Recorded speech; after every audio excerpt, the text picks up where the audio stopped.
no one prepares you for how confusing your 20s are. And I don't have much advice, really. But what I do have are 4 French movies that understand the chaos and heartbreak of your 20s, better than I ever could, to be honest. And for the first film on this list, I thought I'd pick one of my favorite films of the past 10 years. This is Celine Sciamma's Portrait of a Lady on Fire. The film follows Marianne, a painter brought to a lonely island in Brittany to create a portrait of Eloise, a young woman who's been promised into a marriage she never wanted.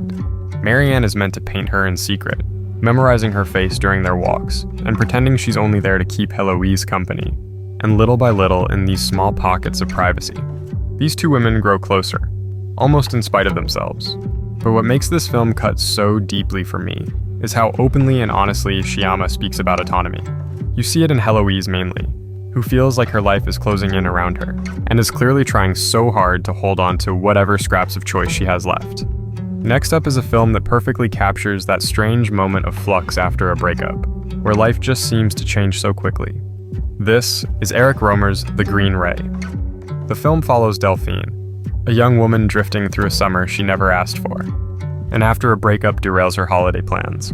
She ends up wandering from place to place, beaches, train stations, and these half-hearted gatherings, trying to convince herself she's okay, when she's clearly not.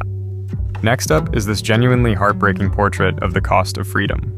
This is Agnes Varda's Vagabond. The film begins with a body in a ditch, a young woman frozen in a field, alone and unnamed. And from that single brutal image, the film unspools the final weeks of her life, not to try and explain her death in any sort of way, but to honor this life that everyone else just seemed to overlook. And I thought I'd finish this list with a film that came out a few years back that I think is criminally underrated.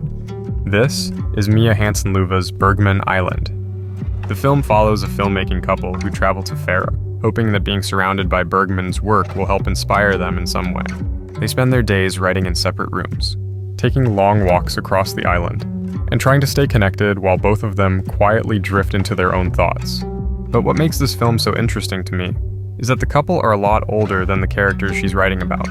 She finds herself returning to the uncertainties of her 20s, but she's looking at them from a distance now, with this kind of perspective that you only get after life's already knocked you around a bit.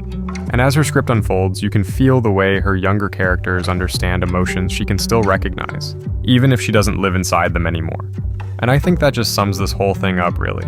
Because your 20s really do make you feel like you're being nudged into shapes that don't quite fit who you are. Like you're supposed to know who you are and where you're going, even when you barely feel steady on your own 2 feet. But we'll all figure it out. Eventually.